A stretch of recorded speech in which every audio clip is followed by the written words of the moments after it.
turn the thing off, though, don't I? Yes, Or ma'am. nobody's gonna know what we're doing.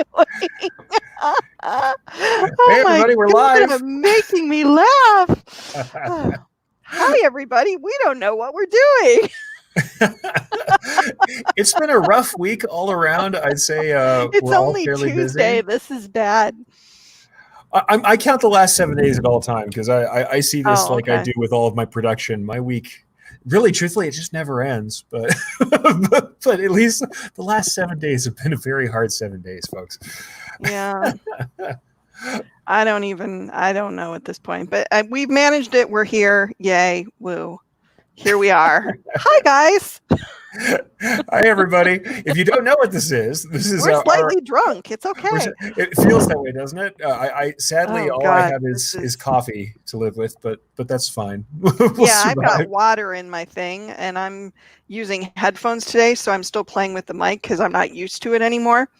But oh well, let's say hello to people. That'll be fun. Why don't we?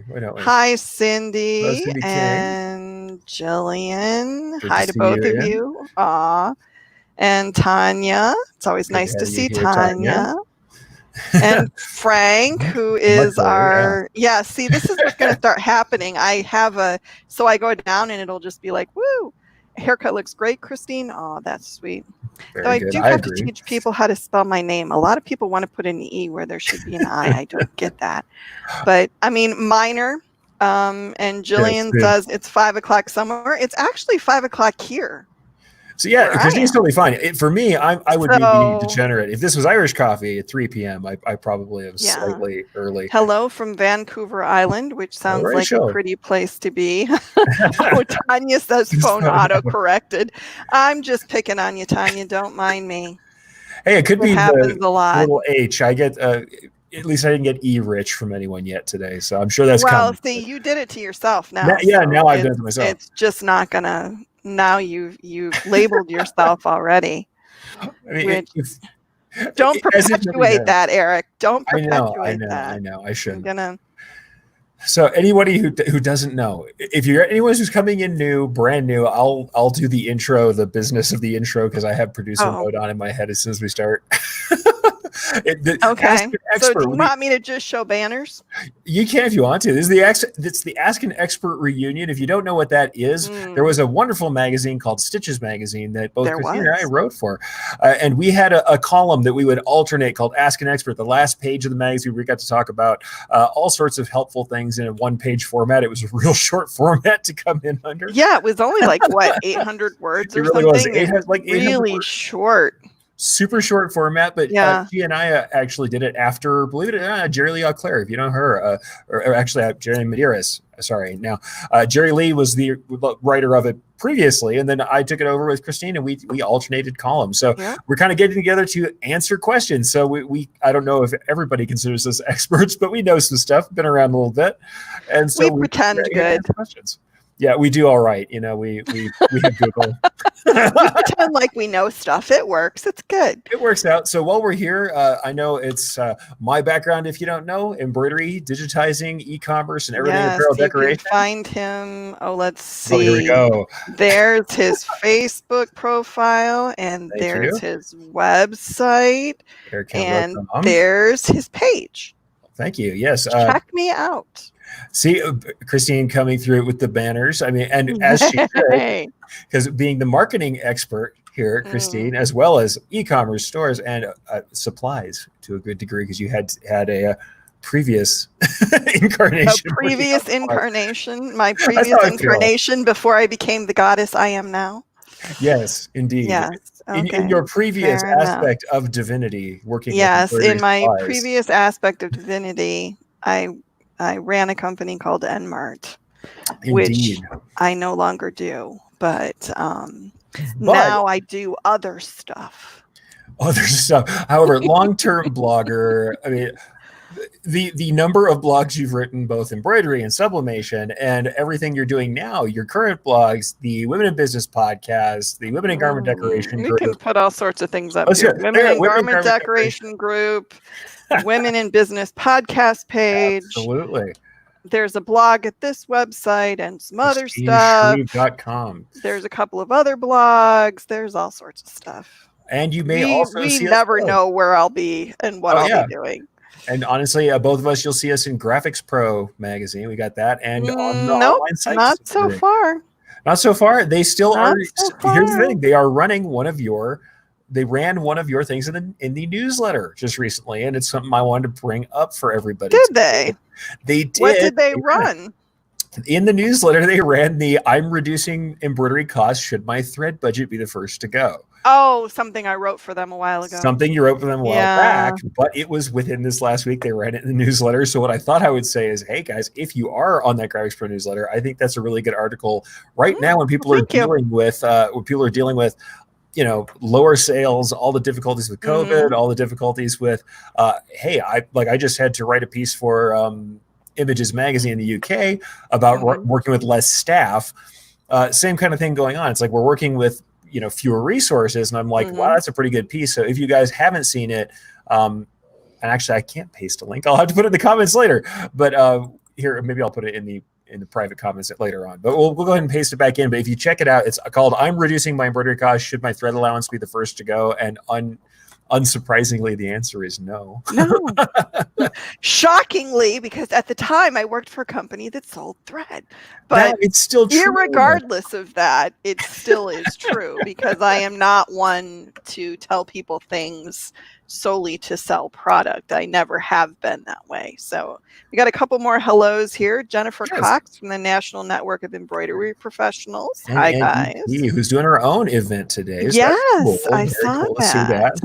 And Valerie Rowland. Hi, guys. Good. Hi, Valerie. Oh, and Aaron corrected me because I was doing the same thing when she was on. Yeah, it looks like Areen to me. I don't. Yes, I want to overpronounce it and make it super fancy for you. So I do apologize. And a few more people. Letty Elizabeth Walker. Hi, guys. And Valerie Covarrubia.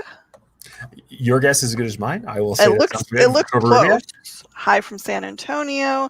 And then the ever-dreaded Facebook user, StreamYard.com/Facebook will give StreamYard the ability to show us who you are. Justin Aramenta. Digitizer himself in good, right? And Carolyn's very excited apparently that she's here with us. So that's I hope we have anything good to say. Tom Farr. Yeah, Tom Farr, Buzzards Bay Embroidery. Good to see you here, Tom. Goodness. Wow, everybody here. Thank you, everybody. We'll have to come up with something fun to tell you. If you have questions or comments, jump in and let us know, because as we know, we have some varied experience that we can address that with. Though I do like the comment earlier from Jillian that I think is pretty funny. I was always told you don't have to know everything; you just have to know people who do. And that there we go. Yes, that is the case. Yeah, no, we may not know everything, but we certainly know where to go to find everything after all this time. I think that's one of the things that I've always been proudest of this industry for and especially proudest of, I don't know what to call them, our community, our group, our gaggle, our gang, our tribe, whatever it is. We seem to have congregated a lot of people who are very willing to help others and share what they know, and who are also committed to improving their own abilities, which I think is the other half of the coin. It's not resting on your laurels. It's figuring out how to do something else better or more efficiently or whatever it was than you've done it before. But the one thing that I really, really love, and I love this for the Women in Garment Decoration group and for the Two Regular Guys regulators, and for your people need a name. We still haven't figured out a name for the take up tribe. Needleheads, some people have said, and actually Carolyn's down there saying threadheads. I like that one. The take up threadheads, because that would have alliteration. So I do like alliteration. If anybody don't, by no means should you look for alliteration in my articles, though, because it will start to drive you nuts how often I do it if you notice. I actually will go through and purposely take it out sometimes, because I like the rhythm of it. So sometimes I will just do so much of it that it gets very I need to go back and fix some of these, or people are going to go bump it, you know. Well, that's the problem. I always tell people, everybody who does know or has been around my shows for long enough, I was a medieval studies guy. Like that's what it was. I was an English major in medieval studies. And so what that means is a lot of Germanic poetry. This was pre-Christian medieval Scandinavia was my big thing, and Old English. That poetry is full of alliteration. They didn't rhyme. It's not like the poetry you may know from, roses are red, violets are blue. That's not what they did. Right. They used alliteration. They used that first letter alliteration to get the rhythms that they needed. And so what I learned early on is that formulaic poetry is something you want somebody to remember. You use formulas and you use alliteration and they remember things. And so what I found is I do a lot of like naming of things. People before COVID, the handshake distance, I kind of coined this thing of saying, okay, if you're going to judge embroidery, you should judge it from about 3 to 4 feet, because that's how far apart we are when we shake hands. But instead of just saying judge it at 3 to 4 feet, I said judge it at the handshake distance. And then I started people using that term. So it's like defining terms, alliteration, formulas, stuff like that. It works as a mnemonic device. The problem is that I do it all the time to the point where, like you said, it's like ba-bump, ba-bump, ba-bump. You're looking for the triplets of the 3 alliterating words I came with. Yeah, and then you end up. Well, here's a couple of suggestions, and then Cindy has a question. So we've got or we've got Erich's Experts. Kind of like that. That's not bad. Erich's Experts, I like. Sounds good. I like that. Or Erich's Embroiderers. And then Cindy has a question. I have a customer that needs a left chest L on 3 polos, but they want the L to pop. Any suggestions? It's embroidery with 4 exclamation points. It's really embroidery. It's really embroidery. Really embroidery, guys. Personally, I don't know if you want me to kick off this one. I can start. Go for it. Embroidery is your bailiwick, so yeah, this is my jams. When we're talking about having something that we want to pop, there's various things we do, and I hate to say this. I'm going to say the mean thing first. I hate when someone used to come to my office and say, "Jazz this up." I don't know, just jazz it up. And I had a couple of customers where I literally put a saxophone on it and sunglasses in the art and sent it back and said, is that jazzed enough for you? Now, what do you actually mean? Like, what is it, the thing that you really mean? What I would say is, and pop is one of those two. Make it pop. I'm like, pop. Well, what I'll say is that these are the ways we add interest to embroidery, especially when we have something simple. We can either do it graphically somehow, so we can add shadows or borders or a graphical element. We can do that. If we have a style already selected, we can't then change the typeface. If we can change the typeface, we can use a really cool typeface to make it pop. But if it's something where we can't change the shape, we have a typeface in mind or a font. If you want to go there, a font technically is the actual installed font. Typeface is the look of the type. But so whatever, we have the L, we can't change the L. Fine. Then what can we do? Well, we can use color. So we can either use high contrast. Pop usually means I want it to pop out from the surface. I want it to be very visible. High contrast or bright colors, so high contrast with the background material, or a bright color, or an interesting color type. You could use variegateds. You could use, reflectives if you want to really pay for it. You can use fluorescence if that's what they want to do. But obviously they may just say, okay, no, we have this color scheme. Now what are we doing? Then all we can really work with are things like texture. You could do 3D foam. Even on shirts, you can do it. I don't love 3D foam on garments like that myself. I'm not a big 3D foam on shirt or on sweatshirts guy. I don't love it. And washing is not awesome always all the time. But that's the thing. Okay, she's got a script L. So Cindy, she said here it's a script L, and it's for a high school, maroon and white. So limited in colors and limited in script. Okay, so way to really hem us in there, Cindy. Yeah, all we have now is texture and size. That's pretty much it, because you can't even really change the thread and placement. Oh, there's that placement. So the things we could probably do with this. She said it was on the left side or something. Left chest L. Yeah, let me see where she said it. Yeah, up at the top says I have a left chest L on. Left chest L. Yeah, so script maroon on right. 3 polos. If they haven't chosen the script, then I would say look at what kind of script you can use, and that's something. You can also do this with multimedia. Use applique. Have the background of the maroon be done in a felt, and then you have a nice polyester white or something of that nature. Oh, there you go. That would work. Texture. We could use a thick thread. It's also on a maroon polo, apparently. Maroon polo, maroon and white probably means you've got an outline or a background with a maroon letter. then I would say, yeah, go ahead and do something like that. Do an applique background, perhaps with a letter on top of that. Now we've got multimedia. You could use thick threads and make it look retro. Use thick wool blend threads, like a cotton acrylic or a wool acrylic blend thread, and run it that way, or use triple stitching. You could do that too. Metallic thread works. So specialty threads are one way. We can handle it with the thread. We can make it shiny. We can have it change the texture. We can make it fuzzy using thick threads or wool blend threads. We can also change how we do the fill. If you've ever seen like a whip stitch or a multiple satin count piece, that's one way to do it. Cindy says you added a motif for the inside. I saw that. Motif fills, so that's the thing. We can add texture if they've set. Once they set all these other things that we can't do, you're a little limited. Or you say you want it really bold, let's size it up. Let's have a big piece, or talk to them about positioning. Say, let's do a hip position. Let's do an added sleeve position or something else so that we call more attention to the garment in a different way. But that's kind of what we have to work with. With embroidery, I'd say, like I said, texture and sheen. So fuzzy, shiny, smooth, and matte. Those are things we can do. We have multimedia. We can add applique to it, and that adds something to it. We can also add texture. You use motif stitching. You could also use a textured fill or a carved satin. You could use something like that to put texture into it. You can also do, like I said, whip stitching or multiple count satin, which is where each straight stitch across the satin bar is done 3, 5, or 7 times. And that makes it look like thick thread even when you don't use thick thread.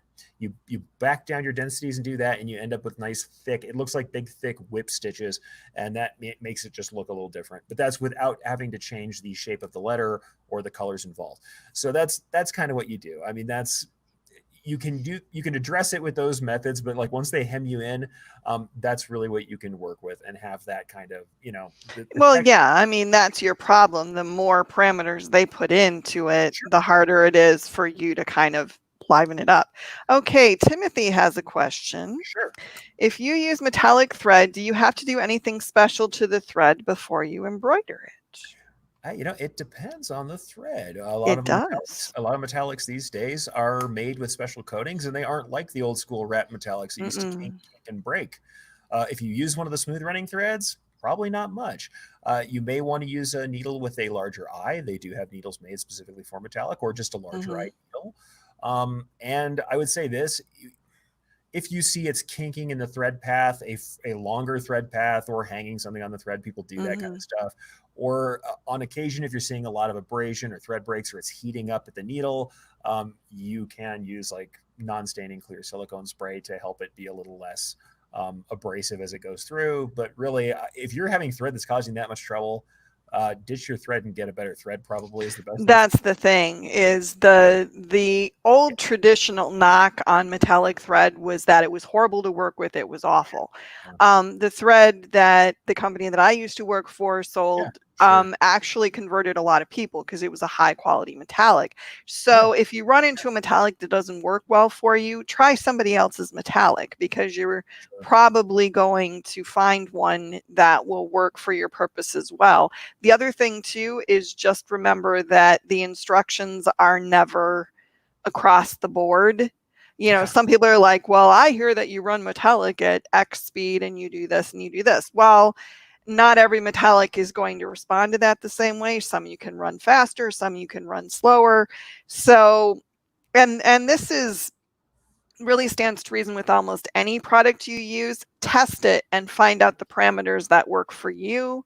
Carolyn says, and Carolyn, for those of you that don't know, does amazing, one-of-a-kind, beautiful projects. And she says, I love metallic thread, working on a huge one in the next week, which I can't wait to see. But she has done some amazing things with specialty threads and metallics. As have you. One of the metallics that's always going to stand out for me, and honestly, I'm bummed now because I just realized that all those pictures are with Enmart, and I don't think I have any of them. But the Falcon that you did years and years ago with our old colored metallic back in the day. That one did not run as well as the newest one. I'll be honest. That was an older. The Falcon was what, 2007, 2008? That was way back in the early days. Now, this is back in the days where the wrapped mylar film that was on that would catch quite a lot. It would kink. You see these like hard corners when if you looked at it closely under a magnifying glass. And yes, I will take a jeweler's loupe to thread and look at it. You'd have a satin stitch, and on the arc of the top of the satin stitch, it would kink. You'd literally see little corners all over it because it would bend where the foil wrapped. And that kinking and that catching and twisting in on itself in the thread path was what caused all the breaks. What I'll say, though, is everybody says, okay, what are we using? As Carolyn says, Glisten from Enmart, because people are asking for brands. Glisten, Madeira. Iris is also from Enmart. Madeira has a decent one. Yeah, the CR is they're very if you look at them under a magnifying glass, they're similar. The newer ones have a coating. They're a little less sparkly. I actually think they shine a little less. But with the coating and the way they're built now, and with these smaller, it looks like the films are a little smaller. The strips of the mylar film is a little smaller. They don't tend to break as much or cause as much abrasion. So the new stuff really is a little bit better. I don't want to say that, but it's a little bit better. Well, I mean, it's like anything else. As time goes on, our technology gets better, our techniques get better, the materials we have get better, and so they develop a better thread. And I'll be honest, I still run some of the old school stuff because if you can tune it in, you do really get a little more sparkle on some of it. And I do still like some of that stuff. I've run, what is the, like Monrex or something, like really old school metallics that are not really what I would run in production right now. But if I have a particular piece where I know I'm going to run slow, I can set it up exactly the way I want it to. It's not like I'm throwing it on a machine in a stack of other items that I'm going to run. Then I might tweak it. But honestly, if I'm looking to do this for production, which I'm assuming most of you guys are for profit, you don't want to have something that's causing you to retool your machine or change needles or all this other stuff unless you really have a reason. Well, unless it's the only thing that can give you what you want in terms of effect or whatever. And if also keeping in mind something that you just said, this is also something that you're familiar with and you've run a lot. So you know how to do it in an efficient way that's going to work. So I feel like that's kind of the only way you can make it make sense. I mean, that's the testing, right? That's what you said earlier. Get it and test it and find out how it runs for you, and then find the thing that's going to make the most sense. I mean, you can't get away from testing to some degree. Okay, we got a comment from Frank here, and then I'm going to kill this name again. Aaron? Aaron is. Okay, there, I got it right. Yay. Okay, then we have a question from Aaron, but let's go with, I used a 20-weight metallic thread with the 7010, definitely a senior moment, should have used a 116. Yeah. It's a pretty thick thread to be putting through the old 7010. Yeah, that's a something. And then Aaron says, what should I use to seal the backside of salon capes to waterproof them? Thermoseal is the only thing that I know of. Thermoseal is the one that people are using these days. I mean, people back in the day used to like paint on tent sealers and stuff. They would use products that weren't made for embroidery or for commercial production. Will people still do that? Sure. For what you're talking about, salon capes, hit it with Thermoseal. I would check and make sure that the salon cape can handle the heat if you're going to use a heat seal product. That's the only problem with that is you don't want to toast your cape. Well, Thermoseal is not, the heat required for that isn't that high.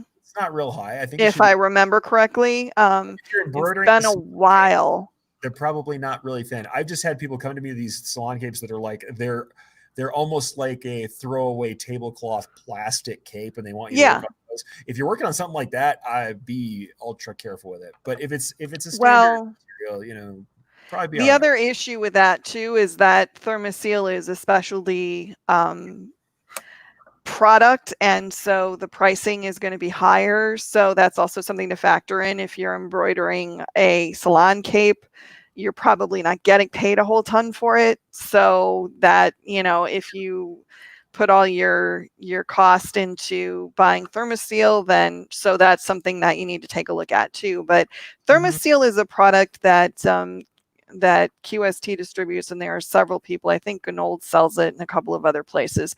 I've seen it in several. And Enmart did have it. Whether they've gotten it back in stock, I kind of just let it. Is there a way to coat the meatloaf? I'm thinking meatloaf is not what she meant. Is there a way to coat the meatloaf? To coat the back of the embroidery, maybe? Yep, thumb slip. I figured. Oops, thumb slip.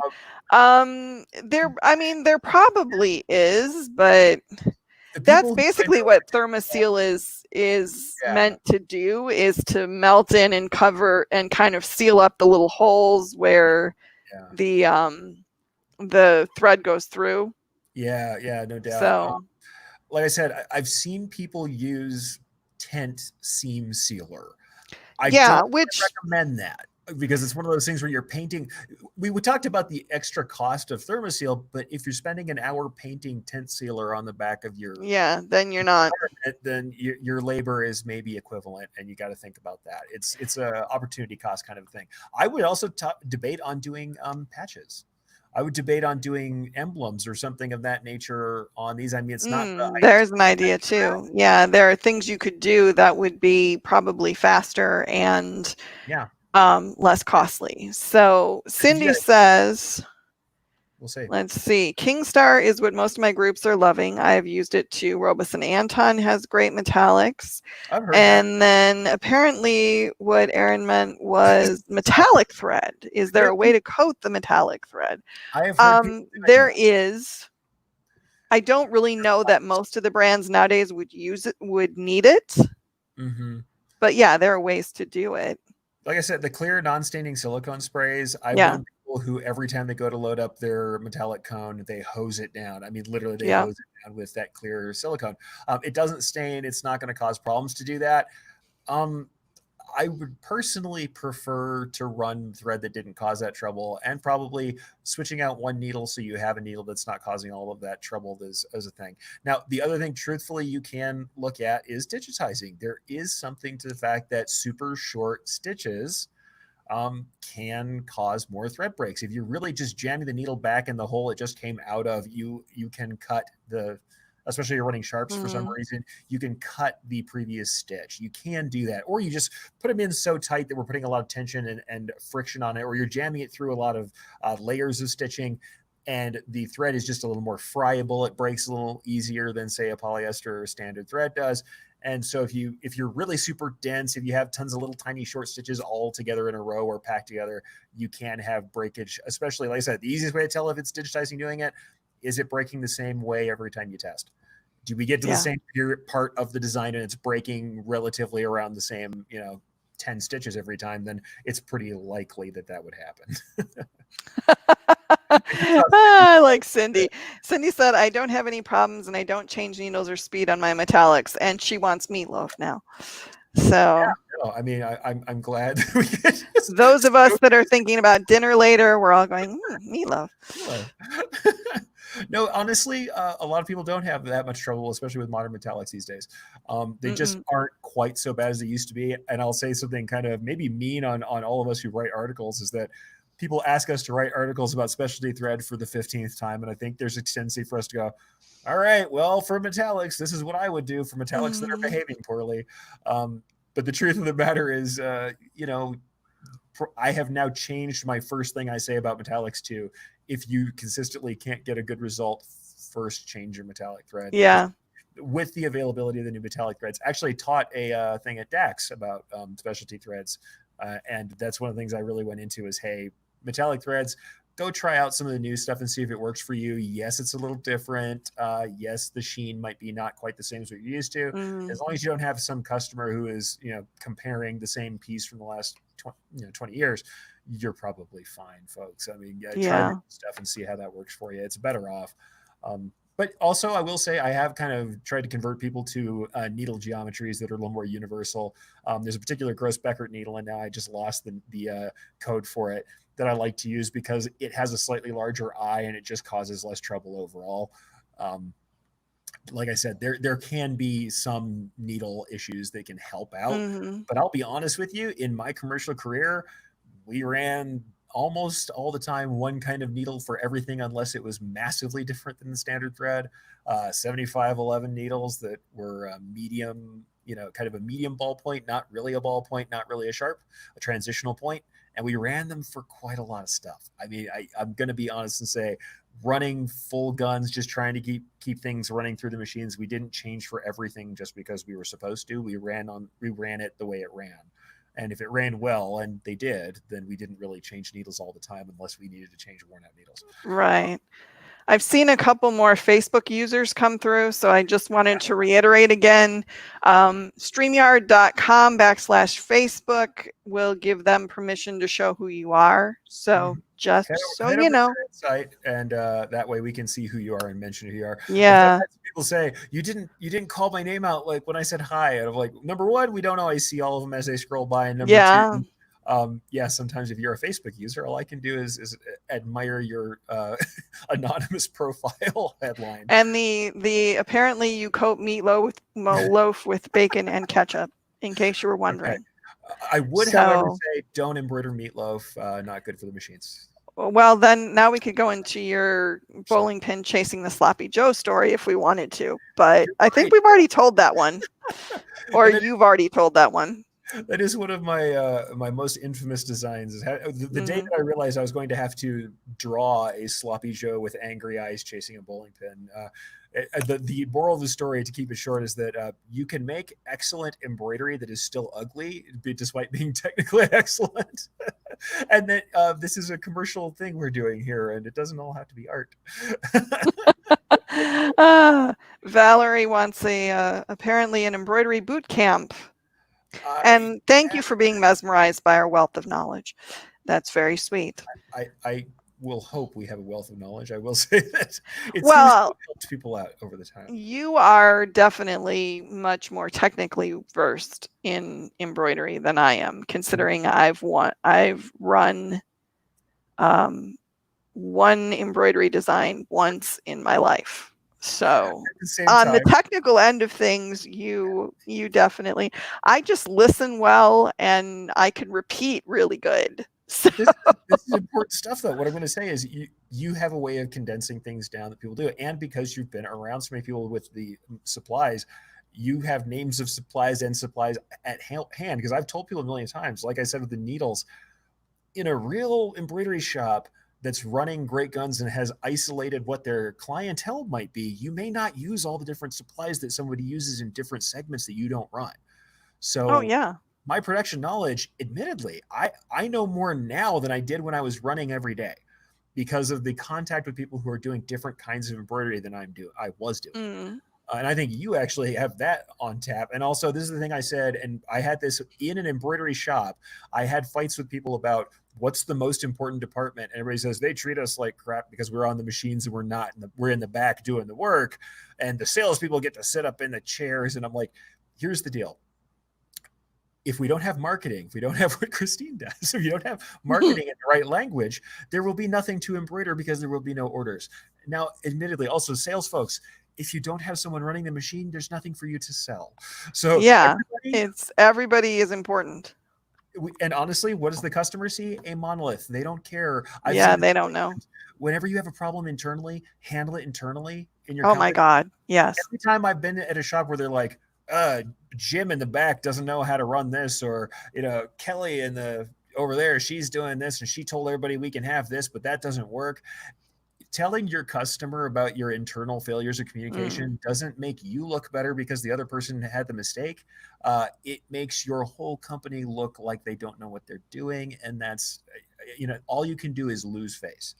Well, and lesson that everybody needs to learn that you can never go wrong if you do is never talk smack about anybody. I mean, and take responsibility no matter whether it's your responsibility or not. If you are the endpoint for the customer, it's all your responsibility, even if it's just the 10 people behind you that are screwing it up. Yeah. So you're much further ahead if you just say, I'm sorry, I'll fix it, rather than, well, so-and-so didn't do that because the customer doesn't care. The customer does not care about your internal hoo-ha, whatever's happening. They don't care if everybody in your company is a complete asshole except you. They don't care. This is true. They just want whatever it is that they want. And I think that's, if I could teach one lesson to people that are just starting out working, that's the thing that I would teach them, is always be positive, always take responsibility, whether it's your responsibility or not. And don't talk smack about the people who pay you. No, totally. No, there's no point to doing it. And honestly, when we make these jokes all the time, because I remember being in departments where sure, we knew who was the person who was messing things up, especially if you had one person in your crew who was consistently doing something. Oh yeah. The thing is, that's not the customer's problem. That's your problem to handle and keep out of the customer's business. All they are here to do is get what they need and get going. You can't blaming anyone. Also, I'm going to say this truthfully, even though sometimes you have to be honest about it, consistently blaming your suppliers doesn't fix anything either, because what you need to do is go find another supplier that's reliable. Yeah. It's not that you don't tell the customer that if something comes up, don't get me wrong, but over time, if you just can't get them the garments they need or whatever it is that you sell that they need, they don't care that you have unreliable suppliers. They're wondering why you aren't finding someone else to get them what they need so that you are more consistent. I want to point out a few. It looks like, Eric, there's at least 3 votes. Carolyn says boot camp sounds fun. She has a pool. Sandy says that would be great. So get started on the boot camp, Eric. There you go. Another revenue stream for you.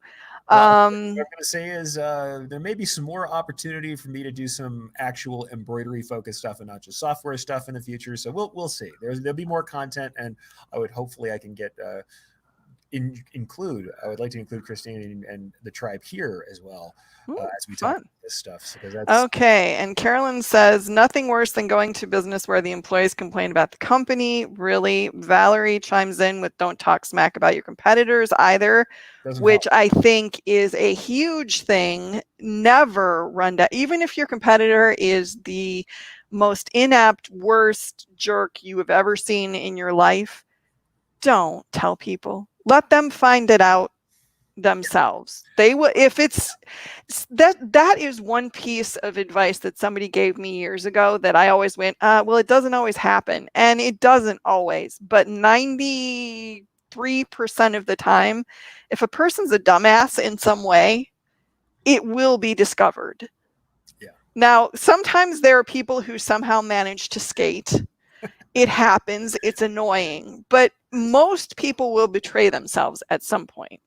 Oh, here's another vote for boot camp. So there you go. Your audience has spoken. So this is our audience here. We're both talking. Boot camp would be good for a lot of things, because honestly, like we said with the sales versus production fight, which is a BS fight. Oh my God. Like that fight, there is no amount of technical stuff. I can teach you to make the most beautiful embroidery design you have ever created. I can bring you up to speed on digitizing. And if you don't sell product and you don't run your business and you don't calculate your overhead and you don't know how to price and you don't know where to get your materials, there's nothing I can give you that will help you be a better business. Ultimately, I mean, do I think quality matters? Absolutely. Oh, hell yeah. Do I think being artistic helps? Yeah. If you're trying to get something to pop, like we talked about, being artistic helps. But absolutely, you have to have the business part of it or hire somebody who does. Because there's so many people, especially now with the increasing levels of people coming from the craft and art embroidery world, using prosumer level machines that work very much like commercial machines, and coming up into the commercial space, if you want to call it up, or at least coming forward into that commercial space from their homes into this kind of public space to sell. There are tons of people who come at it and they say, oh, it's a hobby. I don't really want to charge that much. Charge for materials. How much is right to charge? I mean, I'm doing it out of my back bedroom. None of that matters. You're commercial the instant you sell. So you need to be able to do business. And the only thing you do is hurt yourself if you don't. So. Well, I think especially with the advent of the virus and the things that have been happening now, we're going to see more and more businesses that don't have a traditional business setup. Well, they're a business, but they're operating out of the second bedroom, or they're operating out of a shared office space somewhere, or, whatever it is. And I don't think the where is going to matter nearly as much as the how. The how is going to matter a lot more. How do you appear professional? How do you handle things? Absolutely. All that kind of stuff. And I mean, you can be totally professional. I can sit on my couch with the computer in my lap if I want to and be totally professional in how I present myself. Absolutely. It takes a little more effort, but it can be done. Yeah. I mean, you don't have to know that I'm sitting here in a t-shirt and a pair of sweatpants. You don't have to know that. unless I tell you, which being me, I probably would, but whereas my wife chews me out daily for dressing like I'm going to the office. Now, admittedly, I dress like a workman. I pretty much put on like a button-up work shirt, and but it's like pants and shoes and a shirt every time I get ready for work. And she's always like, "Where are you going?" Well, it works both ways though. Now, I have to say, since I have been not having to go to an office, my standard outfit is generally a t-shirt and a pair of I won't say they're sweatpants. They're like one step up from sweatpants. They're nicer than that, but they're like jersey pants, they're comfy, like yoga pants sort of thing. I mean, but that's pretty much what I wear I asked you earlier today when we were talking about what we were doing tonight. And I'm like, I just need to know, because I got to put on makeup and better clothes if I'm going to be on camera. I get to cheat because I'm a crusty dude. I can just show up and all I do is I have to shave and trim the beard and try and not look like I'm a wild mountain man before I show up. And I halfway got there. So, well, I mean, it's not like really I have a lot to do now because I got all the hair cut off. So yay. Hats are which I'm really happy. What are you talking about, Eric? Hats are great. That's why I like hats. Well, I was actually looking for a hat the other day because I was going to go out and do some work in the back garden. I don't own a hat because I don't do outside because I don't do sun. Yeah. So I can feel because that. I'm the color of I don't know, ghosts or something. I'll say this. So only because I'm in New Mexico am I not. Because I cannot avoid it. I am burned at all times. I can't help myself. Oh, well, I actually burn easily anyway. And then I'm on about 3 different medications that make me even more sensitive to the sun. And this thing is bugging me like crazy. I'm going to have to go back to the other way. No, I'm actually, for the first time, even though I've got the cans on the ears, I'm actually on my take-up microphone, the big microphone, instead of the small one. I got to get one of those, and I haven't pulled the trigger on it yet, and I need to do that. But I'm still figuring out, I may take this all upstairs and make one of the spare bedrooms into an office, and I haven't. Knowing my home improvement and building skills, it'll be like me with, a board on cinder blocks for a desk. So that's like my level of how to, So anyway. I come from builders, so I tend to do all right, but what it does mean is that I go too far sometimes, and then that's the hard part.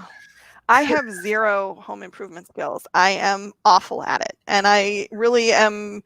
I have made my peace with the fact that I'm not going to get better at it, because people are like, well, you can watch a video. I'm like, I don't really want to. I want to give somebody money and they will make things the way that I want them to be.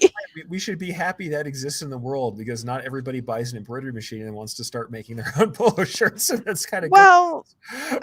I mean, one of the things that I have to say has happened for me in the past couple of years. I had a really, especially I think being female, there's this thing you're supposed to want to, sew and make little projects and do all that DIY stuff. I found this chair and like the Carolyn stuff, which is amazing when she does it, but I would literally put a stick through my eye if I did it. It's just not my thing. And I had a lot of, because I grew up in a family that was very crafty, and I was like, nope, I don't want any part of that. And I finally just I'm like, you know what? It's not my thing. I don't want to do it. Fine. I just don't. If you don't, you don't. I mean, I'll have to say, this is the thing that I get in trouble for. Being an embroiderer, I always try and tell people I'm an embroiderer, not a person who sews, not a tailor. And that's been something where people go, oh, well, obviously you probably sew as well. And I had to hem a bunch of curtains the other day. I saw them. Because my wife does not sew at all. Now, can she sew by hand? Yes, she has made some things for herself when she felt like it, but it was more like, I have to fix a thing, or I want to make this one thing, and it took forever. And she, at the end of it, like you say, she was ready to, punch her own head in, because she doesn't want to do it ever again. But I'm not a person who sits down at a sewing machine and makes a shirt. I'm like, and I'm in the same boat where I'm like, there are people for that. I put the pretty on the shirt. I don't. I will put the decoration on the shirt all day. I don't want to make the shirt. And that's something where, even though I will do it, and I have desired to learn it, I had to make peace with the fact that, by and large, I don't want to make a big sewn project, and that's not my thing. And I want to find someone and collaborate with them and have them do that portion of it, even when I do a project like that. Well, it's just so funny because there's certain assumptions that people make about people who do certain things, or even about certain genders, like if you're female, you're supposed to want to, do, and I'm like, you know what? I'll make cookies because I like cookies. I cooked because I had to, because my mother worked and she was like, you cook or you ain't eating anything. So I learned how to do it and I'm fairly good at it. But most of the traditional, like, female, I'm like, I don't care. Whereas as I've said previously, I had the same thing the other direction, where it was like people were kind of shocked when I was designing embroidery, or I'd be sitting there looking now I look a bit like a rough mountain man. When I was a teenager, especially when I first started this, we're talking about not too long after I was dyeing my hair black and looking like a punk.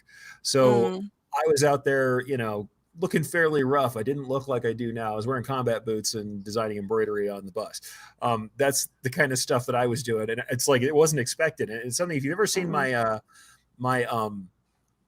column with Mr. X-Stitch, Mr. X-Stitch.com. Yeah, he's another one who does not look at all like what you would assume. Jamie Chalmers, a great guy from the UK, and he's covered in tattoos. He's a pretty big guy, and same thing, doing cross stitch on and he did it almost as a lark, and then found out for him that was the thing that was really enriching for his life. And I would say, yeah, and Jeff says this down here too. I get many funny looks when I tell people I embroider and sew. Yeah, totally. I get that too. In fact, funny enough, when I was doing all the sewing, I was like getting out the curtains and hemming them and stuff. And admittedly, I was fussing with it. Part of the thing is too, my mother was a seamstress. I mean, dyed in the wool. And I know I don't always use correct terms. That's the term she used when she was working. But she was a seamstress. She literally at one point worked for, I believe it was Pioneer Wear, which is a place that made Levi's out here. She was a commercial seamstress before she did what she does now. And so when I sew, I am so gimpy, and the knowledge of how my mom sews at full speed and watching her on a machine, you would think somehow I automatically got that. I do not have that. And I feel like such a loser when I'm sewing, that it frustrates me because I'm so slow and so bad at it. But yeah, people, when I was telling people, oh yeah, I need to get some, winding up a bobbin because I got to go do some seams in my curtains. And it was like, isn't your wife going to do that? And I'm like, my wife couldn't thread that machine if she had the instruction manual in front of her. I'm like, no, I at least know how the machine works, even if I don't know how to sew. It's like, that is not in her wheelhouse at all. But it is in mine. So I'm going to sew. Also, we had that discussion many a time where it's like, division of labor. And I'm like, when there's labor to be done, the person with time to do it has their hands in it. That's division. Or the person who has the skills that allows them to do it most efficiently does it. That's really how it is. Like, that's how we do. So let's see. We've got all sorts of stuff that has been going by while we've been talking. Jeff Fuller, how much did I charge? This is, we've done this one about 1 million times, Jeff. Yeah. Look up any of the number of pricing. Yeah. Carolyn, MacGyver of weird things here. I would agree with that. Awesome. Jeff says, I get so many funny looks when I tell people I embroider and sew. And I think that's funny because, go away. Yeah. I'm hitting the wrong things now. Letty Elizabeth Walker says, how about should I include a setup and digitizing charge? Another one again. I'm a newbie, and I think I've seen that asked about 4 times a week. One of the things that you and I need to do at some point, Eric, I think, is either put together an ebook or a webinar that's just like, I'm starting an embroidery business. What do I need to do? And answer all these questions once and for all. And you may have done that somewhere already, and I'm not aware of it. I feel like we could probably put together a really good pricing, like a pricing and business guide like this that we both got. Like, so actually, we both, like, in the same year, we're both teaching pricing strategy. Yeah. We could put together all. Okay, don't get me started, because I'll be calling you tomorrow going, I got it. We should. I mean, honestly, I think at the very least. And in what time do you think you're going to do this, Eric? I don't know, because right now I am entirely booked up. That's the thing that happened this week. And I actually, everybody who knows me, I was like apologizing on social media, and I'm sure fishing for someone to say it's okay, poor Eric, because I finally hit a saturation point this week where I had stuff just not going well, because I ran the time out. I have not been sleeping. I ran all the time out. The time was gone this week. So I have to say, like, I don't know what time, but at the same time, I think that it's a good idea, and I think I'd like to make time for more of that because people Well, still have these questions. I think that you're going to have to do what I am in the process of doing right now, which is sorting through all the options and going, yes, this one, I could do this one. Like I started a bunch of blogs and I went, yay, blogs. And now I'm going, really? Yeah. Maybe not so yay blogs, because now I'm looking at, okay, is this really accomplishing what I wanted to accomplish? Yeah. Or am I just doing stuff because yay blogs, you know, because I like to write like 5 million words a day. Or, well, no, maybe not that many.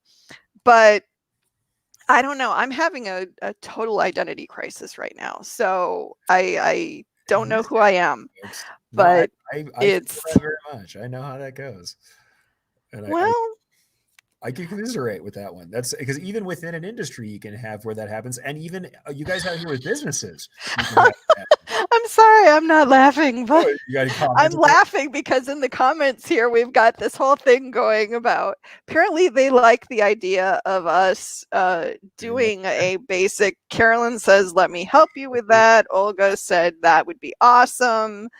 And then Valerie said, and have a live unveiling at embroidery boot camp, which apparently we're doing now. And then Patty says, do a class for that idea at the DAC show. If we ever get the DAC show back, we'll and Carolyn, yes, careful what you wish for, definitely. Yeah. No. So I mean, and I think this is something, let's hit this because it's a good topic, I think. Sure. I think this is something that everybody who runs their own business encounters. If you're any sort of curious person, or you like to learn new things, or you like to try new things, or you even have hobbies, at some point something's going to pop up at you and you're going to go, that would be a really cool thing.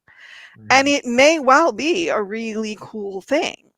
But the problem is that there's only time for so many really cool things. And that's kind of my issue right now, is there's the stuff that I love, and there's the stuff that could make me money in the short term, and there's stuff that could make me money in the long term, and there's stuff that could probably do both, but maybe isn't necessarily practical, or a piece of it that I need isn't available at the moment. I mean, like you and I, how long now have we been talking about doing stuff together? I mean, like on the regular, doing stuff together, like for flipping ever. But the timing just never quite hard. I mean, I think, can it happen? Yes, but like you said, we'll have to. It'll have to be something where you say, okay, this is a keystone. We have to isolate some time that actually works. And not, the thing is, when we started it as, hey, let's do this on a lark. Let's just jump in and do it. And it's like, when you do that, that's great. But then sometimes you're using time that doesn't exist any other time or any week on. So it's like you're using a time that might not work out. And I think that happens for me, certainly. And the other thing too is that unfortunately it becomes a trade-off. If I do X, I don't do Y. No, and you might want to do both X and Y, and both X and Y might be really fun and cool to do, but there's only so much available time. Well, and I mean, you know, and you went and complicated things by like having a family and a life. I mean, at least I didn't do that. I have no family and I have no life. So I have, I would say hold up on the life comment, because I don't know if I have one of those. I mean, I got a house. But I have been now, very recently, somebody was like, oh yeah, well, what about all that time you spend with friends? And I'm like, my friends are all industry friends online. Those are my friends. I'm not out at I'm not, you know, when everybody's like, oh wow, I just can't wait to get back out to the bar with my usual crew to watch the game. And I'm like, I don't know. I'm good. I don't do that. I got an internet connection. All my friends are there.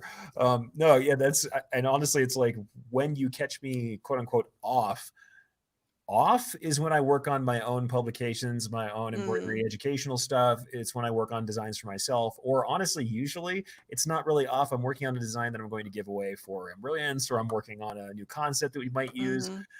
Off means I don't have something that I have to turn in by a certain time. On means I have a deadline. That's off and on for me mean that. And I feel like, but that does tell you that's a problem, folks. Work-life balance is real. I'm not saying that you can't, because I love what I do. I love what I work on. I love teaching people. It's something I want to do. I make time for that stuff. But there can come a point of saturation, and there really is opportunity cost. The other thing I do is I answer a lot of personal questions for people, and I don't want anybody, don't feel guilty if you've asked me a personal question and I've answered you and said, hey, let me get back to you in 20 minutes, and I come back and I answer your question. If I answered your question, I took the time and I knew what I was doing. So don't feel bad about this, anybody who's on the list of people who I answer personal questions. However, there comes a time where I will be bouncing back and forth between like 15 messenger windows of all the people who need help. And I have to stop and go, can I produce a piece of content that everyone can read? Or am I going to bounce around and individually be a free consultant for everybody? And there are times where I have to stop and go, I feel a little bad, but today I can't do a personal private lesson for one person if I'm going to make a piece of content that might be useful for a lot of people.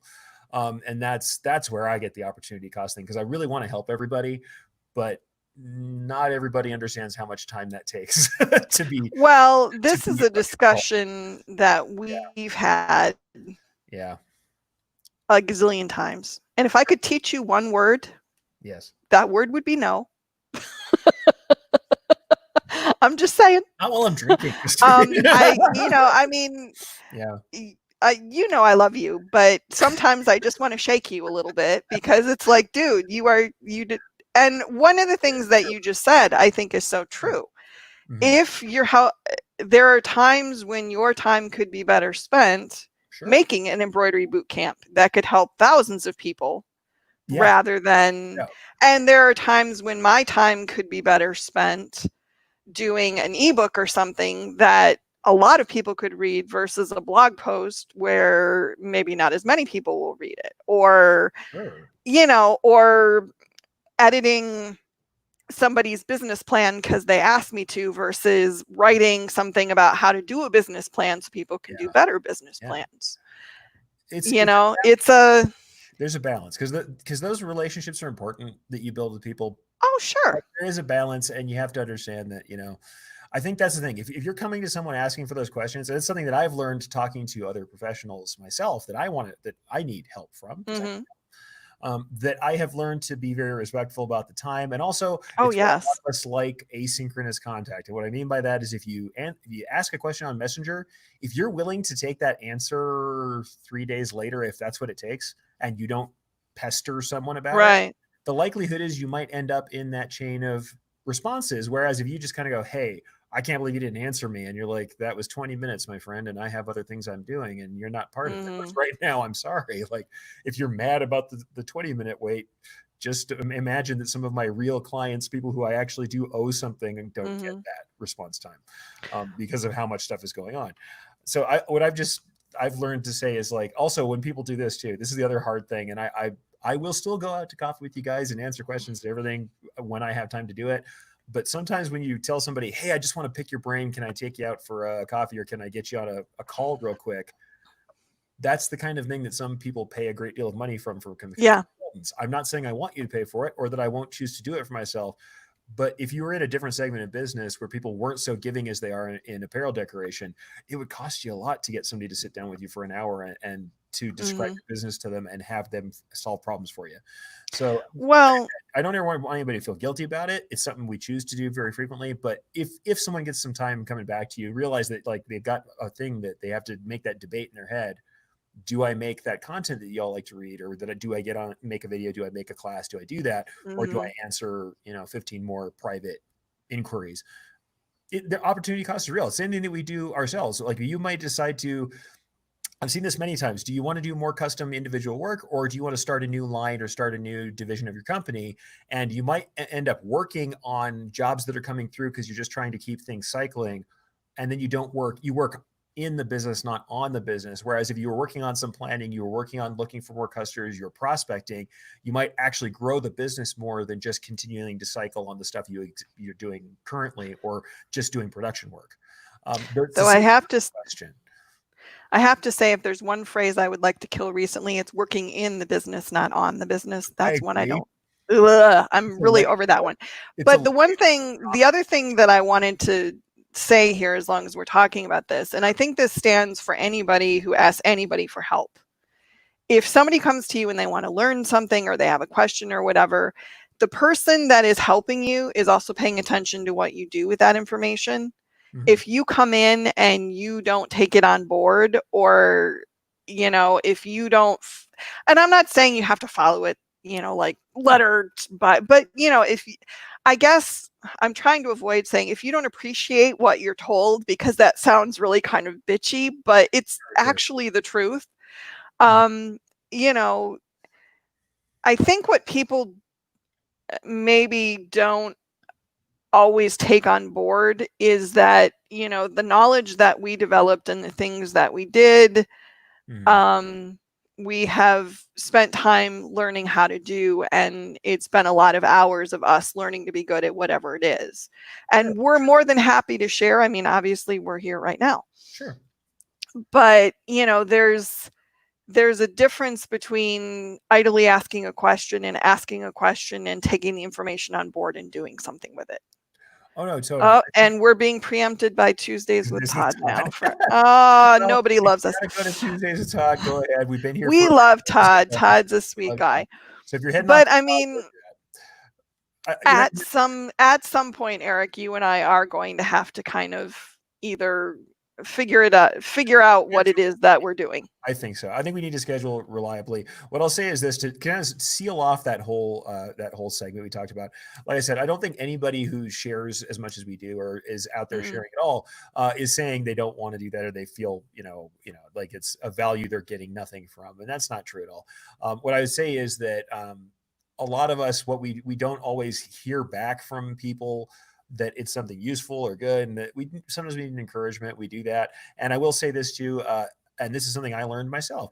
If you come to somebody for information, you have to drop some preconceived notions, suspend your existing experience, and listen to them for what it is and see what they're saying. Because the one thing I will say I've had issues with very infrequently, is somebody who thinks they already know, and what they actually want is confirmation of what they already believe. Oh, confirmation bias is huge. No, if somebody decides like they're like, okay, how do I run? Say we talked about metallic threads earlier. If someone has already heard the steps from someone else about how to run them, and they ask you, hey, how do you run them? And you say, okay, well, this is how I run them. And especially like me, I ran them. I did this for production on machines. This is stuff that I know myself. I saw it with my own eyes. It isn't just necessarily stuff I'm regurgitating from the other sources. And they just go, yeah, you say that, but I heard X other person say it this way instead. And I'm like, okay, well, do it that way. I mean, that's cool. That's fine. This is how I did it. It's up to you to decide if that's a valuable thing to you. But it is weird when I've had a couple times where people will say like, yeah, another expert told me this. I'm like, they probably, it might work. That's cool. I do it like that. I'm not upset. I'm not upset about it, but I'm also not like, oh, well, I guess let's challenge them to a fist fight and let's try and find out. Yes, let's only one can be right. Only one way of running embroidery thread, or only one way the metallics run correctly. No, not at all. I mean, usually, there's as many ways to do things as there are. Yeah. Aaron wants to know, how long can I get away with calling myself a newbie? As long as you want. Actually, I still call myself a newbie about some things. Well, let's say this. Even if you don't call yourself a newbie, what I would say is the best thing you can have is to cultivate a beginner's mindset. Yes, because I think that's true too. You absorb information that they get and test it, and taste all the different things that are out there and find out if they work. Whereas some of us, I mean, I just said it before, there's that confirmation bias, and I'm not saying I don't have it too, because there are times where somebody will say, I use this kind of stabilizer, and I kind of look and go, that kind? Well, that's not what I do. But there's a part of me that goes, well, okay, why? The better thing to do is to stop for a moment when someone says they're using some brand new material you've never heard about, or some method that you've never heard about, to stop and go, okay, well, why are they doing that? You may still find at the end of that discussion that you don't agree. Because I've had that in the kind of home market, and this is going to get me in trouble. Hooping versus floating, whether you actually hoop material or if you pin material to a stabilizer that's hooped. Right. I'm a hooper. I put everything in the hoop. I feel like I want equal tension all around the hoop. That's how it is. But there are people who always like glue stuff down, pin stuff down, baste it onto something that's hooped because they're worried about hoop burns or something else. The thing is, at first I was just like, why would you do that? That's stupid. It's because you're lazy and you don't want to hoop and it's hard. That's the first thought I had. But then you have to stop and go, okay, what if there is a reason for it? What if it's the kind of hoops they have? A lot of home hoops are rectangular and have weak sides. Right. Maybe they're doing something it helps them to use clamps or something else, and it's actually more stable for them. What if they don't have, how about this? You don't have hand strength. If you've ever seen someone working on a commercial embroidery hoop who's been doing it for years and they have problems with their wrists and hands, they may need assistance to do it. I mean, or that's arthritis or something like that. Or you're working with an older demographic. You might find that hooping is very difficult for someone like that. So they decide to do it a different way because if they hoop, it's very painful or impossible. There's so many reasons outside of technical reasons as well that someone might do something differently than you. Having a beginner's mindset says, let's ask the question, why? Let's see what the results are. Also, somebody might come to me and they have a good result. And I'm like, well, I can't argue. The embroidery looks good. It's not puckered. Nothing's wrong with it. The way you did it worked. It may not be my way. I may have a technical reason for why mine works reliably for me. If you're making it work and it's not causing damage to your machine and it's not making you take extra time that makes you unprofitable, it's hard for me to say it's wrong. I think wrong is a stupid word for something like this. If it comes out correctly and it works, then that's it. And I'll say, I see a comment from Tom down here, which I love. Yeah, I was just going to hit that one. Tom, yeah, I am still a newbie. Everything changes every day. And if you don't know, Tom has been embroidering for a long time and he's going out doing consulting now. Tom Right. Bay, and he makes really cool, interesting stuff and multimedia hats and difficult work. He makes difficult work and he's still learning every day. Well, that means everybody can be learning every day. That's how it is. Well, and that's kind of the thing that I wanted to throw out there, that, you can have been, I always like the concept of having a beginner's mind where you look at everything as though you know very little about it and you're learning everything you can. And I think that even if, the number of articles say that I've written, the number of words, I added it up. I think just for Enmart alone, for the 3 blogs that I wrote for them over the time I was there, we're talking probably over 2,000 blog posts. Wow. I don't know the exact number, but and I don't even know how many words, but I've written a shit ton of words. Let's just say that. Yeah. And they're all the same. They're all the same basic words pretty much, but I can still learn something new about how to approach my subject, or I can still find, like Eric was saying earlier, how often you get asked to write about specialty threads, or how often you get asked to write about hats or write about, social media or whatever. And the trick is to come up with a new way to approach something that you've maybe talked about 5 million times, and find something new to say. So you're not always going, well, it's this. So a beginner's mind is the way to go. And Cindy's making me laugh here because she says, if Eric says it, do it.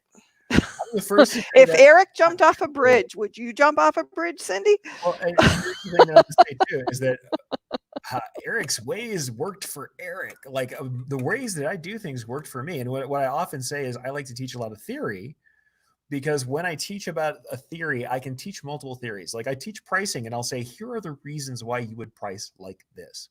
Right. There are some basic things like you want to know your overhead, because if you can't tell if you're making profit if you don't know what you're spending. Those are things that are set in stone to a degree. The way you get there might not be. Certain things might be set in stone. There are these. I think of it this way. There are these waypoints.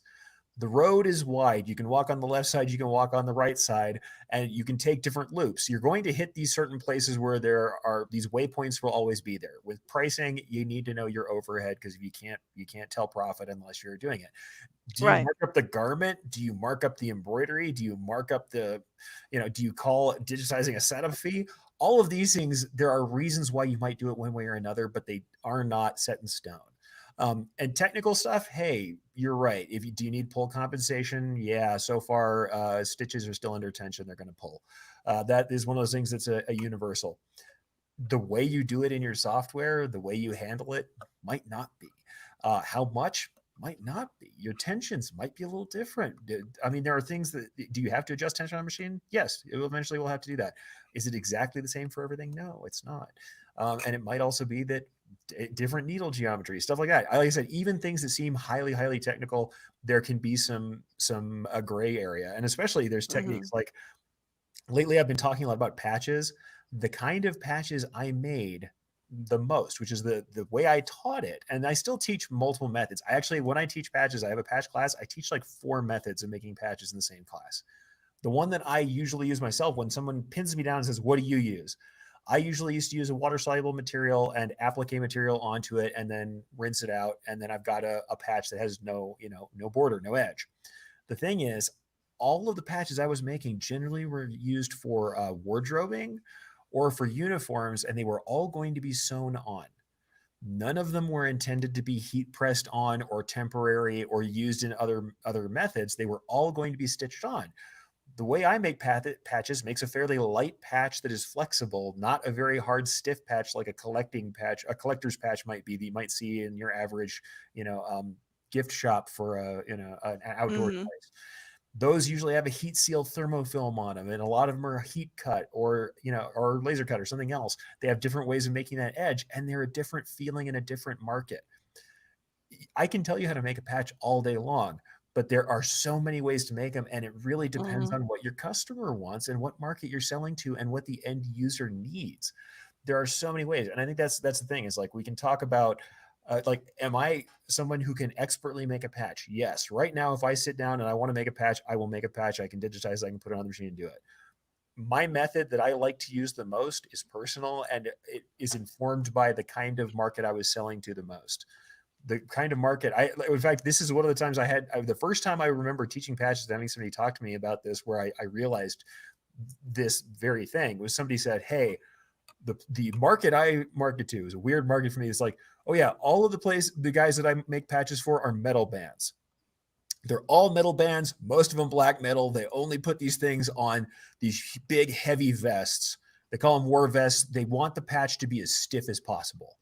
And I just kind of looked at him like this was an alien concept to me, that the entire desire for his customers, he's like, they pick them up and it has to be stiff. They want it to be like cardboard. That's what they like. And I had to stop and just go, okay, well, here's how you make a stiffer patch. And I thought about it, like, okay, well, I guess I might put crinoline or buckram into it the way you would do a traditional patch. And I'd probably make sure all of those had some thermoseal on them or thermoplastic adhesive, because that's going to make them really stiff and like a card. And he's like, yeah, I put multiple layers of crinoline inside the patch back. And I was like, okay, man, that's you. If your customer loves that and it's not causing technical problems for you, I can't really argue with that. That's what your customer wants. They asked for cardboard patches. My customer would hate that. The wardrobing people, they don't want to have a garment that looks like it's been worn for 10 years with a patch that's holding the arm flat and looks like it's brand new and just put on. That's a bad look if they're going to age the patch. For this guy, all of his stuff had to come out like it was packing material and cardboard. So battle jackets, as Jeff says. Battle jackets. That's what he told me. And I was like, yeah, you're right. I remember punks putting patches on stuff. And I was like, okay, I get what you're talking about, but I never thought about the stiffness of the patch being the sales, like the differentiator for your people. But if it is, then my initial method, my water soluble method, is 1 layer of fabric with embroidery and nothing behind it. Not going to work for that. Not going to work for you. Not going to make a stiff patch. Patch is going to be really floppy. Yeah, you're not going to like it. Well, I have to say, one of my theories of what it means to be an adult, if I can go there for a second, please, is that you have to understand that not everybody is going to do the same things the same way that you do. Not everybody is going to believe the same things that you do, and you can both be right and you can both be well-meaning. Yeah. And, if you're in the position where people sometimes will ask you, what do you think, or how would you do it, or whatever, they're asking you because they believe that you have done the work to be able to answer the question intelligently. And that's a trust, and it's a huge thing. And every time that happens to me, I'm amazingly touched and honored by the fact that someone trusts me enough to feel like I can help them. So I'm always fully aware of that, but I'm also fully aware that I could give them an answer that they could go, well, no. Or I could give them an answer that they could go home and try and discover that there's a thing that I didn't say, or there's something that, no one is infallible, and part of what you have to understand, one of the things I think, I'm sorry, I'm going to go off on a whole rant now, but I'll keep it a short rant. One of the things I think is a real problem in this country right now, in many, many ways, is that we've lost the ability to accept that someone can hold a viewpoint that is different than ours and still be a well-meaning person and still trying to reach the same end goal that we are. They're just going about it in a different way. And so there seems to be this tendency, not with everyone, but in certain populations, that if you don't firmly follow the letter of whatever it is that I'm saying is the thing, then you are wrong and I am right, and you are bad and I am good. And it's like, no, I have met people who I think everything they think is completely wrong-headed and stupid, but I understand that from their viewpoint, they are trying to accomplish the same thing that I'm trying to accomplish. They're just doing it from a different set of values and a different knowledge base, maybe. And I don't understand why you can't operate from the idea that even if somebody doesn't agree with you, they're still fundamentally a good person. No, totally. I mean, we've talked about the principle of charity, and if you guys yes, know the principle of charity as kind of a philosophical argument here, being that you look at anyone else's argument, you don't assume they are crazy or inept or anything else. You assume that they are both well-meaning and believe what they believe. They're not trying to say something false. They're trying to tell you the truth. They believe that they are correct. They believe they are serving the highest good that they can. And starting from that assumption when you talk to someone means that you're more likely not to set up illogical arguments against them. And I think that's fair no matter what we're talking about. We're talking about something technical, we're talking about something personal, whatever. Starting from there is always, I think, your best concept. And I think in business, it's good too. Are there bad actors? Yes. I always say that I'd rather have given a bad actor a little too much time than cut someone else off who I just didn't understand correctly. That's just how it is. I'd rather sometimes be wrong that direction. I'd rather be wrong in the direction of caring and listening than wrong in the direction of shutting people down. Well, and I think it's also incumbent on each individual person to, when you do recognize there's a bad actor, then take whatever steps you need to take to make sure that that person doesn't take advantage of you, or because there are, I mean, especially this is a thing with women in business a lot, that sometimes you're taught to be nice and you're taught not to make waves and you're taught not to be abrasive. And so some people will allow things to continue just because they don't want to be, excuse my language, but they don't want to be a bitch, or they don't want to be, and it's like, so I think I don't know, adulting is hard. Well, if I can bring it back to kind of the business stuff we started at, like the product. Oh, good. Bring it back full circle, Eric, because I went off in the weeds somewhere. If I can. No, I agree. I mean, honestly, I was taught to be a very nice, get out of the way kind of a person. And so I have the same problem where sometimes I will, err on that side. I've made some decisions as to, how I decide to do that and what I do differently.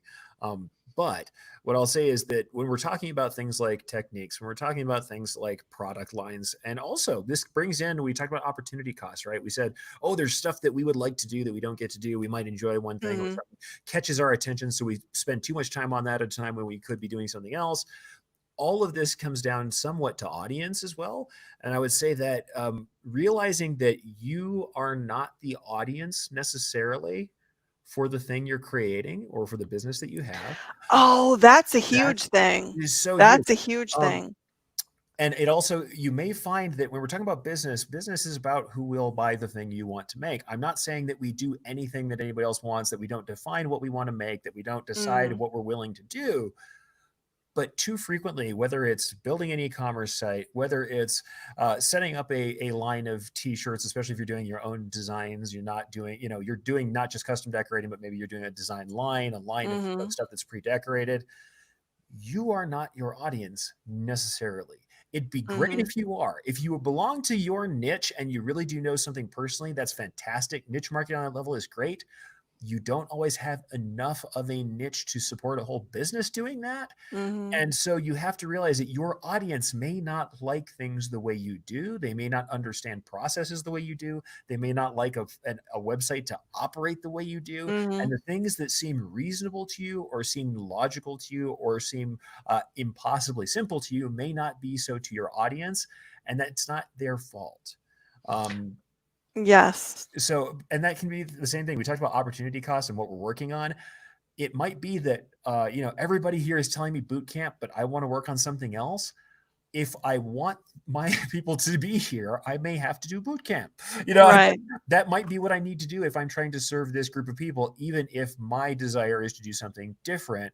I have to realize sometimes that there's an audience out there that I'm trying to serve. And instead of saying to the audience, I know what you want and I'm going to shove it down your throat, I have to stop and go, you have to listen to them. Listen to the audience. Now, don't get me wrong. There's always the Steve Jobs approach. And I hate to say that, I mean, especially because you don't want to speak ill of the dead, but he's kind of said, like, nobody ever wants a second button on the mouse. Screw you. I know better. No button on the mouse, one button. I don't want to hear that. And they have always had the ability to hold down control and get a second function on the button because there were people who needed the second button. But Steve Jobs is like, my design is Word. This is what it's going to be like. Thing. No buttons. Get out of here with that. And it turns out that, sometimes you do. The thing is, there is a place for a strong ethos and say, I'm going to go find the people who like what I like and I'm going to jump out there. But if you think there wasn't testing and that there wasn't, like, if people speak and say, and they vote with their dollar and say, that's what's happening, I'm not going to buy this thing. Continuing to do a thing that nobody wants endlessly because you're sure it's about to break doesn't always work out. And I will say, you can't have everything ruled by committee. But you also looking out there and saying, all these people are stupid, they just don't get me. Okay, but they also just might not spend money on you either. Yeah, they don't have to get you.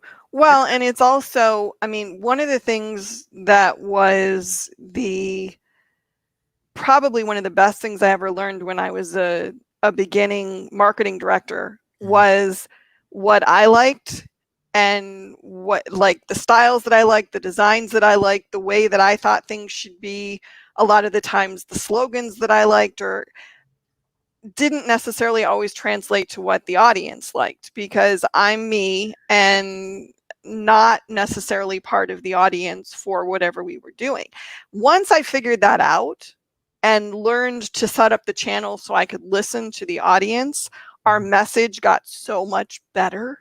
Yeah. But it's a rookie mistake that I think anybody who's starting out in marketing makes. You assume that what works for you is going to work for your audience too, but it won't a lot of the time because I am not my audience. I am really not my audience. But oh yeah, I think it's something we talked about last time too, to a degree. I think this fits in, and I hope I didn't cut in too badly there, but when people say, like, oh, it's my audience or my customers that are stupid, they just don't get how to do it, it's their, anytime you make it their fault, I'm like, well, they're paying you, so I guess you better learn how to sell to stupid people. Like, even if they are, okay, your audience is all stupid, cool, I guess you better learn how to make your website work for stupid people. Well, and that's the thing. I mean, the audience is stupid or the audience doesn't get me or whatever. Well, that's not their job. Their job is not to be smart. Their job is not to understand you. Your job is to help them do what they need to do and to educate them so they understand. Yeah. I don't think anybody gets an audience that's well, I don't want to say that. I suppose there are people who get audiences that are predisposed to want or like whatever they're doing. But for the most part, you go out and you find your people, whoever they are, and you spend day after day after day building content for them and building relationships with them and building a community and doing all that stuff. And I got to tell you, there are days when it sucks out loud. Because it feels like nobody's listening and it's hard work. And then you get somebody who says something mean and then you feel bad. And, I mean, Eric has said this and I have said this several times. I've got 14 years in this industry. Eric's got more than me. Neither of us are doing this here with you now because we didn't work our asses off every day to communicate with people and to build a reputation, and we put the time in and we put the effort in and we found the opportunities. And I'm also laughing because we blew right by bonus time. Like, we didn't even notice. Oh, no, we're at an hour we'll 23. Have to cut it back. I mean, I have other things to do as well. I always tell people, I'm like, I will be my opportunity cost. I can feel it now because I have people pinging me already. But no, it's true. And I think that happens with everybody who's out here in business. Everyone who's watching it. And this is something I say too. Any of you who are watching this right now, you're ahead of the game because you are someone who wants to improve yourself, who wanted to listen, who wanted to ask questions, who is interested and wants to improve. You're already ahead of the game. But the other thing is, everyone here has made a decision. I'm going to learn this thing, whether it's embroidery, apparel decoration, or anything. I'm going to learn this thing. I'm going to get good. I'm going to get proficient enough to do it. I'm going to put my shingle out there and say, I'm doing this. I am professional enough and I'm expert enough to do it and to get paid for it. If you're in that space and you've said, or shoot, let's say you're a hobbyist and you've just shown your work publicly, you've said, I can do this, and you're willing to take the criticism or at least expose yourself to the possibility of criticism. Everyone here, everyone who's listening to this very likely is in the same boat we are, where they have put the work in. And I'd say, everybody here, you understand how it is. I think that's how it is for all of us. We have this point where we have to put that out there. But I think what is hard to realize is that everything we make isn't always going to hit. It's not always going to make it with everyone who we know. Sometimes the people we want to impress are not the people who will like our pieces or our work. At the same time, it might just be that it's for a different audience that you don't know yet, or that you have not exposed it to. And sometimes the people we want to impress are not the people we should want to impress either. That's true too. Yeah. And sometimes it's not the people who we really need to, or we're working for the wrong customers. So there are lots of reasons why something might not hit. What I would say is having this desire to improve yourself, to increase your knowledge, to understand what's going on, and to discuss these things is super valuable. That's what it really is, folks. So it's super valuable to keep working on yourself and to give yourself that space to do this stuff, and to understand that your favorite things aren't always someone else's, and that sometimes it's about audience, not about quality. Your work's not bad just because it doesn't hit. I'm not saying you can make like demonstrably bad quality embroidery that's not working, that literally physically is bad. It's coming out, or it doesn't look good, about the outlines don't line up. There are things that are demonstrably need fixing. That's real. You may have to do some technical things to get better at your craft.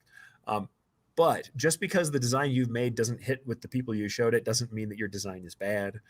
Just because your business doesn't work the first day you hang out your shingle doesn't mean the business is doomed. There's work to be done, and there are certainly things to be understood about audiences, because we rely on other people as businesses, as content creators, wherever we are relying on our audience for feedback, and that we have to understand that sometimes we have to get out of our own heads and take these setbacks as an opportunity to learn more about our audience and to learn more about how to communicate. And that's business, that's content, that's everything. So I think that goes together. And what I'd say, if I had one more thing that kind of struck me before we have to wrap this up, one more thing that struck me, we talked about opportunity costs. I think there's nothing wrong if something really takes you and inspires you and puts you in a flow state and you want to do it, to jump in and do enough for you to get it out into the world and let your audience see it. Let's say there's a new product you really want to work on. You're not sure if it's going to hit. Decide that that's something you want to do. Make one sample piece, make one canonical piece that looks like what you would want to do from here on out. Get it in front of your existing audience of people and see how it hits. Because it may be that you find out, okay, it actually does have legs. This is something that people want. I can spend more time on it. Take the initial investment, get it out there, show it to people, get the feedback. And if it turns out this thing is going to hit, if you feel like you can spend more time on it, if there's a way to get some investment in it, then you can run with it. And then it's no longer the opportunity cost of kind of keeping it to yourself. The thing is, you have to iterate in public. When you do that, it's a little scarier, but it does mean you can work for that. That's well, and also keep in mind, and this is something that I learned the hard way. When you talk about something like, ooh, boot camp, let's have boot camp, and 4 or 5 people in comments on a podcast go, yay, boot camp, let's do boot camp. That's a huge thing. Sure.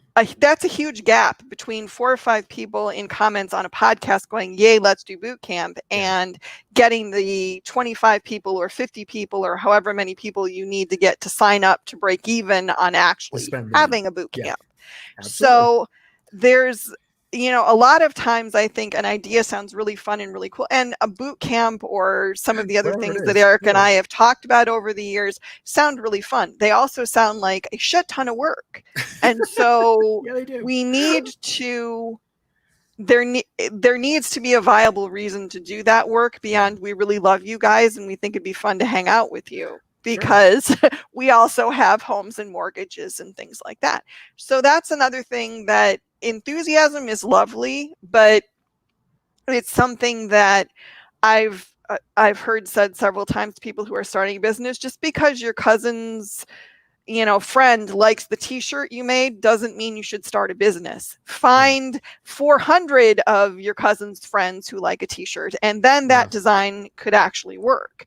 So, you know, enthusiasm is wonderful. Wanting to know about, you know, wanting to attend a boot camp that Eric and I would have or whatever is great, but we need a little more than, you know, so that's also something too. It goes back to what Eric said, float the idea out there, see how much of the interest is actually interest. Sure. And how much is just people going, wow, that idea sounds really fun in the moment. Understand how much you can spend. Understand how long you can float. Understand what you're willing to put into it, and if it's okay, because you have to understand that most things don't hit. Most businesses die on the vine. It's like restaurants. Every time somebody talks about opening a restaurant, I kind of cringe a little bit. A friend of mine says they want to. Back in the day, there'd be friends of mine who are like, "Oh, what I should do is open a restaurant or a food truck," and I'm like, most of those die in 6 months, and they're not profitable for over a year. So if you don't have money to pay yourself for that year, then you're, I don't know if that's the best thing you can do. It's not that it doesn't happen. It's that you should know that going in. And that's the same thing with anything you do. Understand that, especially that's why I like doing an overlap. If you have a business that's working really well in custom decoration, maybe don't jump out and start immediately to do like, I'm going to do my own line of streetwear. And I like Jeff. Can we start a sign-up sheet? Well, I mean, let's put it, I will say this, Jeff. I mean, when something like this happens where there is some interest expressed, then a pin gets put in that idea that, hey, maybe this is something down the road that needs to be discussed and investigated. So I'm not saying it is never going to happen or might not become a thing, but just be aware that and so, I'm sorry, I totally interrupted you, Eric, but no, it's fine. It's kind of what we talked about, right? It's like if today Kristine and I decided to do embroidery boot camp, we'd have to know how we were going to get paid while we were like setting up all this stuff. We'd have to know what the investment we're willing to do is, and some things have a larger investment than other things. Like it's like I say, why can I do the take up? Well, the good people at Embrilliance are not too bad my time. They let me do a lot of this stuff. They let me go on shows, or at least they're not worried that I'm going on shows. And so I have some space where I can say, okay, I'm paid enough on this side that I can do that. I can go out and do this thing because I have some money here. And you have the good people at Embrilliance. I don't have the good people at Embrilliance. I have me. Yeah. Now, don't get me wrong. Which, through my own job? That's like Kristine. Kristine is on her own. She's having to set this stuff up herself. She has to really worry about those opportunity costs. And for me, it is different, but it also, what I have to do, I have to manage my time, because if I can't do all of the tasks that I need to do for the day job, then I can't take on all the educational stuff I want to do, because if it's not related to what we do for our users, I have to decide how much of it I can do in a day. So for me, the time cost is maybe a little scary. Well, and that was what I used to have in my previous life. And then I changed things up, and now I'm experiencing the other side of it, which is everything has to make sense from an economic standpoint, because if it doesn't, I am living in a box down by the river, and I don't want to do that. There's a lot of businesses who do the same thing. I'm like, it sounds really great to lay into a bunch of stock and do streetwear because you're 10 friends who are working with you all love the idea about your shirt. But if you then cut off the thing that's currently working and paying the bills to do that, you may find that you're overbalanced. It's not that you've put away some money or you have this money to spend, or that you already are making shirts and you have extra stock and I'm just going to go ahead and make some gear and see if I can sell it into the markets I already know. That's one thing. It is worthwhile to look at what that overlap is between what I know pays and what I think might, and to adjust your mix. To adjust the mix of risk is fine. Don't get me wrong. We always hear these like American dream stories of somebody putting everything into one, all their eggs into one basket and gung-ho, and they do it and it works out. You don't hear the hundreds and thousands of other stories because they're not success stories. Nobody wants to and they're bummers, and who wants to hear those? But in any case, it is now an hour and 34 minutes, and this is okay. So the question that we have before us now is, are we going to say we're doing this again, or are we going to wait and decide if we want to do this again? Or I'll say this. Should we just say keep your eye out and we'll let you know? Everybody keep your eye out for now. I will say categorically, I want to do this again. I think we will do this again. I don't know that the timing is what's going to have to get. The timing may be interesting for a while, but and I think next week probably not. Soon, yes. We'll have to see how that goes. Well, no, I think after this week, everybody's going to be so tired of seeing me on their screens. They're going to be like, no, go away. We don't want to talk to you anymore. I'm doing this. I've got an interview with Marshall Atkinson. We know him. He asked me to do his show a long time ago, and I said yes, and I apparently forgot what week that would all land on. So this week will be he also had me kind of like half in and half out this week. So yeah, there's I would like to do it again, and also I love working with Kristine because I like working with you. She's got great opinions and stuff to add. Like we talked about, I don't have all the experience Kristine has, and so when we get together, we have this unique mix of experience that I think is useful. Are you saying I'm old? No, not at all. I am about 10 years older than you. I mean, I'm just saying. I didn't say that. I'm a venerable sage. Anyway, okay, we're done now because I'm going to hit end broadcast because we'll be here for another hour. Thank you, guys. Thank you for all the kind comments. Thank you for coming and listening to us being silly and hopefully helpful. And we will talk to you again soon, separately and together, I imagine. Okay, here we go. End broadcast.